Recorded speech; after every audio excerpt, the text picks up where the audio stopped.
Et on se retrouve pour notre dernier épisode consacré à cet été qui chantait. J'ai avec moi Nathalie Labossière et Marie-Ève Fontaine. Donc ce troisième mouvement, cette fois je m'en rappelle, c'est la Symphonie du vent. Pourquoi ce titre ? Parce que la Symphonie du vent, pour moi, représente en quelque sorte le Gabriel qui accède à la leçon de vie que lui transmet sa sœur. C'est-à-dire de vivre pleinement dans le moment présent, puis d'apprécier ce qui nous entoure. La Symphonie du vent, dans le livre, c'est un passage dans l'histoire qui s'appelle Jeannot la Corneille. Et Gabriel raconte comment le vent qui passe dans les feuilles de différents arbres dans sa cour, ensemble, crée une magnifique musique qu'elle appelle la Symphonie du vent. Et vraiment, elle prend le temps de parler de chaque arbre, la forme des feuilles, quel son le vent fait quand ça passe dans les épines, même le son du train qui participe à cette musique-là. Alors, c'est cette... et aussi quand on parle de mouvements depuis tantôt, les mouvements musicaux. Alors, cet été qui chantait, la musique de tout ça. Alors, Symphonie du vent nous semblait comme un moment très important d'emblée. Là, avec Gérard et Pierre, tout de suite, on a cerné ce passage-là comme étant très important dans le livre. Et on en a fait un peu... C'est un des points culminants de la pièce. C'est tout simplement être à l'écoute. Et puis, il y a de la musique qui part, puis là, les images vont s'enchaîner. Puis c'est comme, finalement, pour la Gabrielle qui essaie d'écrire l'histoire, l'inspiration se passe là. Alors, c'est ça, pour moi, la Symphonie du vent. Ça arrive tout de suite après un moment important ou des moments importants.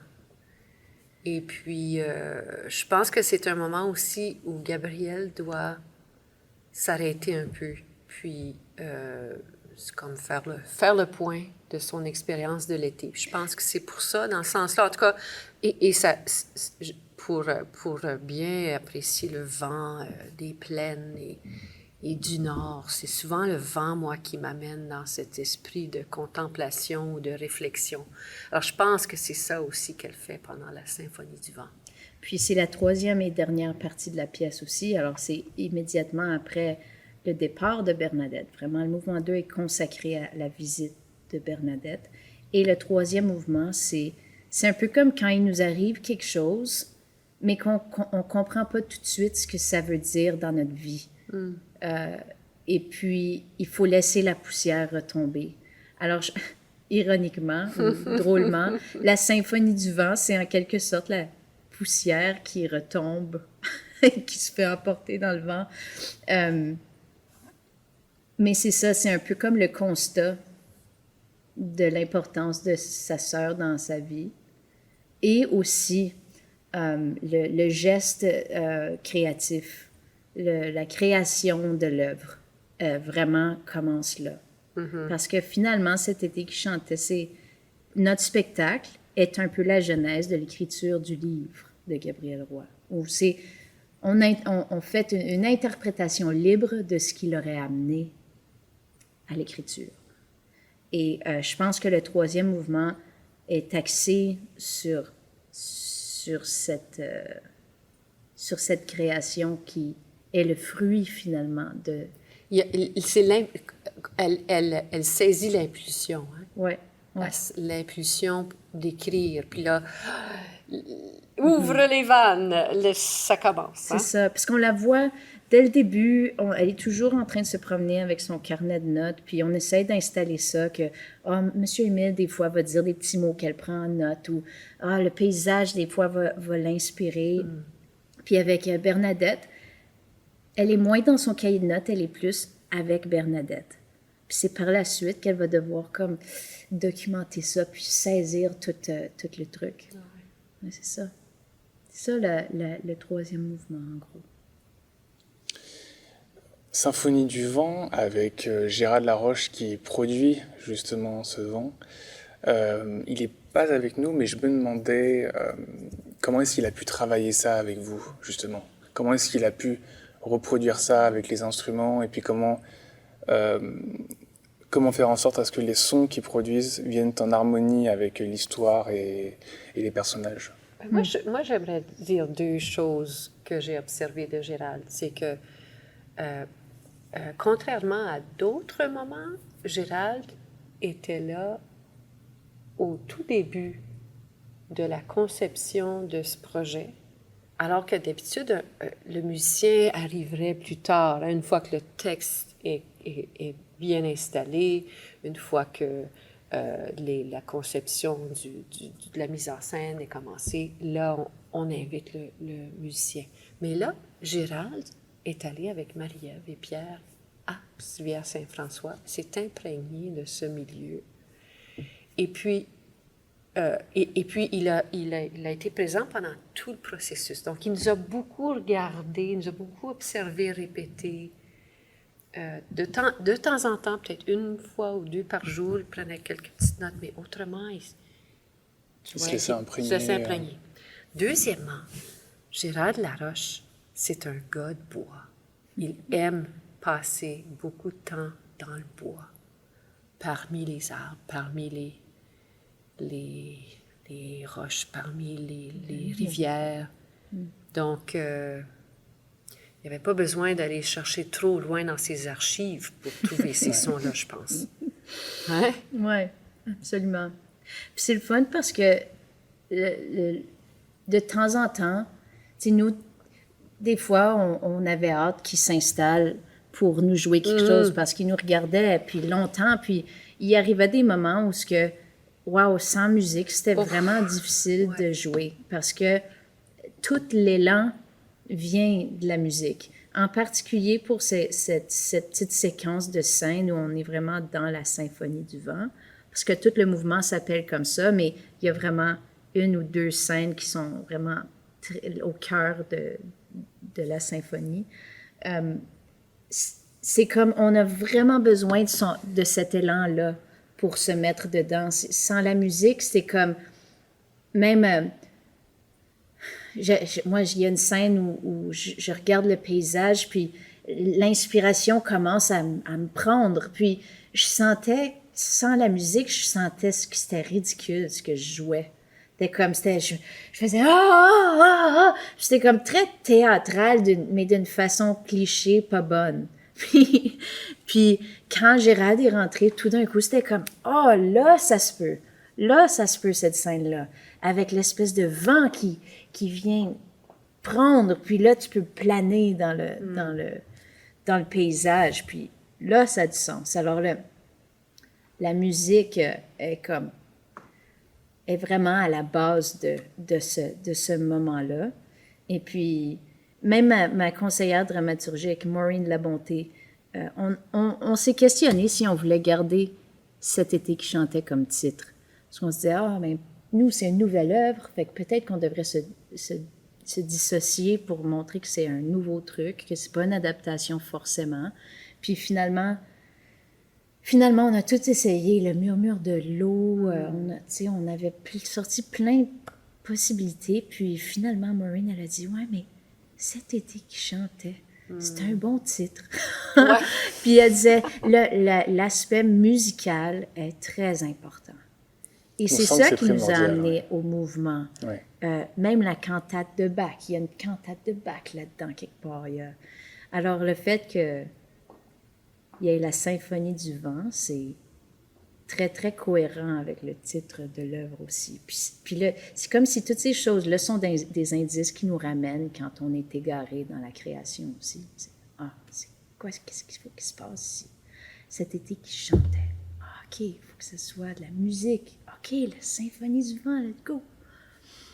Puis on sent bien que la musique donne un peu le tempo aussi au spectacle et qu'il y a une vraie symbiose entre vous qui jouez les personnages et puis la musique. Peut-être qu'on l'avait évoqué déjà dans les épisodes d'avant, mais il y a une certaine balance à trouver sur le temps du spectacle qui doit durer, je crois, entre 60 et 62, 63 minutes à chaque fois. Et vous m'expliquez que si jamais c'est trop long, ça va pas bien rendre. Et si c'est trop court, en fait, on va rester un peu sur des questions ou sur sa fin, quoi.